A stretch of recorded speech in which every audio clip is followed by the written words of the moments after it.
Hello guys, welcome to the first tutorial with Loyal Fire. In this tutorial I'm going to be showing you some of the techniques I like to use to make my MIDI drums sound a bit more real and a bit bigger.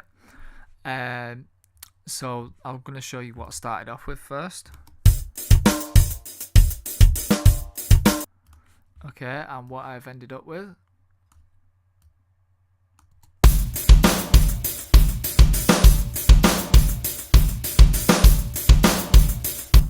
Okay, so I have cheated a little bit because I've stole the pattern from somewhere else. I mean, you don't have to use the pattern from somewhere else. You could create your own. But the reason I've done this is because I wanted to create the feel of a real swing, you know, a human swing, rather than snapping to the grid. I mean, there is things you can do in Logic where you can add swing to it so it's not snapped on the grid. But I think this is the next best way of doing it as opposed to having the real thing. You can import any drum loop. I mean, these sound like they've been recorded by a real drummer. This is the pattern.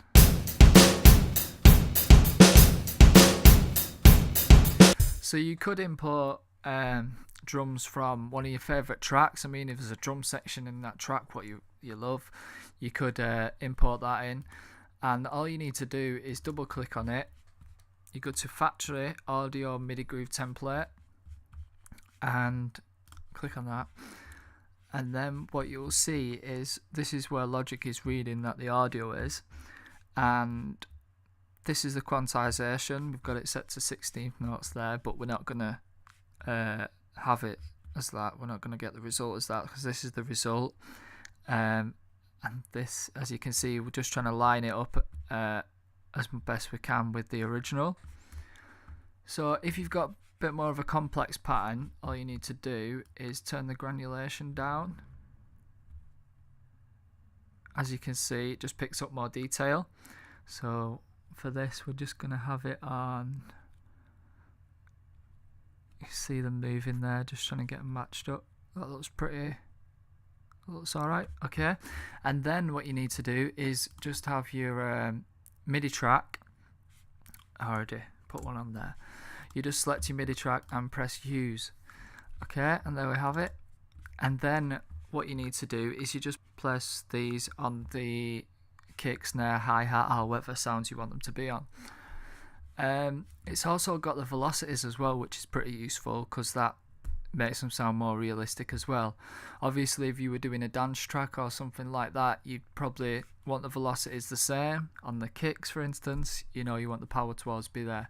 But if you want more of a realistic feel, then this is great.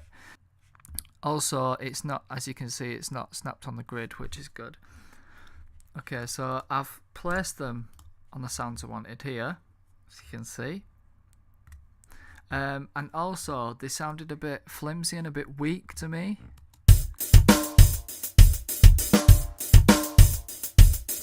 So unless you're going to start off with some really good sounds, you know, you could put your own sounds in there, but this is, I think this is just the rock kit in the XS24.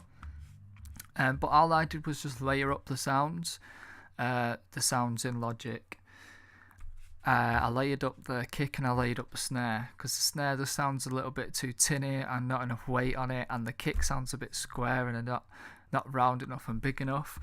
So I looked for them missing components in the other sounds and added them to it. So the next thing I did was to make the drums sound like they've been recorded together or they're in the same space. This is if you haven't got a studio, you know, and you can't get a real drummer in the studio, this is a little trick you can use. All you do is you get your speakers and you set up a microphone in front of your speakers as if they was over the drums, as if you'd the overheads really. So you'd probably be best off using two mics, one on the left side, one on the right side, just to give the stereo image. But I only had one mic at the time, but you can do the little trick where obviously these drums are going to sound the same every time you play them. So I recorded once on the left and then I recorded once on the right. So that's basically acting as my stereo pair. So as you can see, we've got there the right and then we've got the left. The reason I put them on 2 tracks is because I didn't want to cut off the end there. So I'll show you without the drum room. I'm just going to take all the effects off that I've put on it, and then I'm going to show you as I build up with the different things I did. Okay, so I'll play it without the speaker recordings and then I'll bring it in.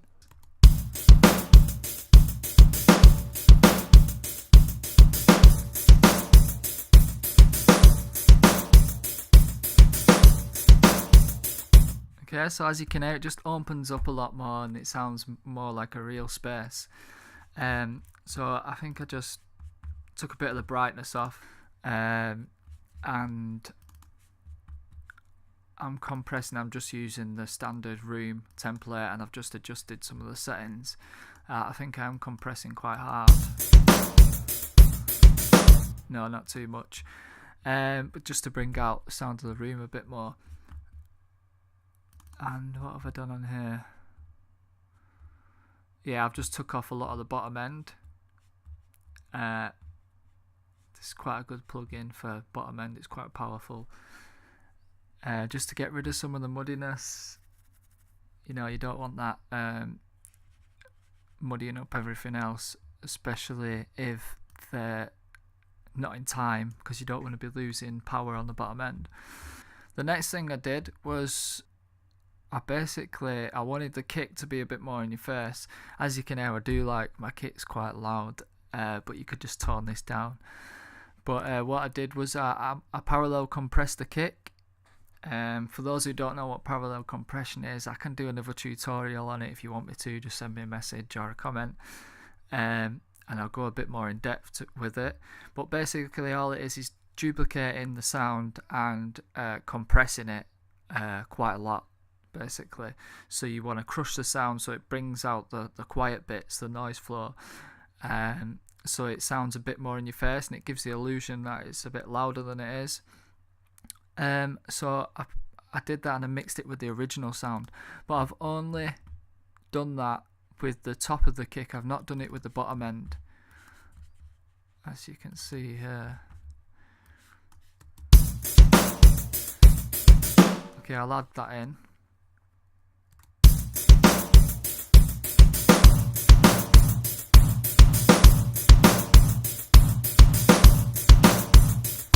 So it just makes the kick sound a lot bigger. It just kind of squashes the top end so that the whole transient can be heard rather than just the beginning of it. But obviously this all comes down to what genre you're making, how you want it to sound. So you could tone that down, or you could change the release and attack of it to, you know, how you like it, whether you want it more punchy or you want it dragged out, you know, and obviously match it with the tempo and the pattern. So that's how I've got that at the moment. Just turn that down a little bit. The next thing I did was for the kick, I wanted to add a bit more bottom end to it. I mean, it has got a bottom end, but I just wanted to add a bit more. This comes in useful for getting your sub and your bottom end in key with your track. So if you're doing a song in the key of C or the key of A, then all you would do is you can look up charts online. You can get a chart where it'll show you what the frequency is of that note, and then you would generate a sine wave or a triangle wave, square wave, whatever wave you want, but I like to use a triangle wave. So this is what it sounds like without it, and then I'll put it in.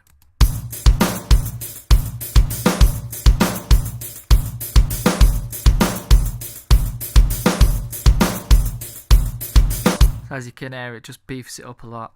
You probably won't be able to hear that if you're listening on laptop speakers or some small speakers, but if you're listening on anything that's good at producing low end, then you'll definitely hear that. And the next thing I did was I added in the original drum pattern, and I've just rolled off the very bottom end. I just wanted to get the sparkle off it, obviously, because it's a real drummer.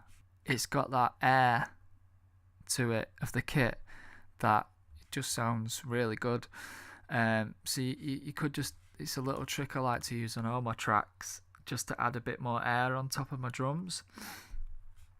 So this is what it sounds like without it, and with it. As you can hear, it's just adding that splash. I mean, you could use that from any kit. Sometimes I've used a loop from a pattern that doesn't match the drums, but I've just used the very top of it, so it doesn't really matter. It's just adding the splashiness, you know what I mean? So that's pretty useful. And the last thing I did was parallel compress the whole thing, so just to bring it all out a bit more. So I'll show you without it.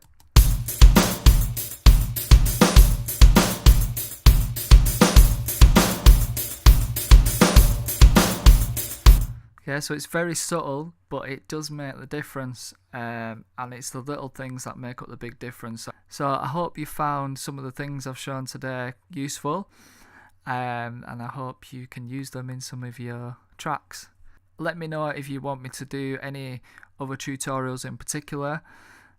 Just send me a message or a comment, and I'm sure I can do them for you. If you can subscribe, that would be great. And if you could give us a like, that would be great too. Also, if you want any mixing or mastering doing, I am offering services, and I am offering private tutorials as well.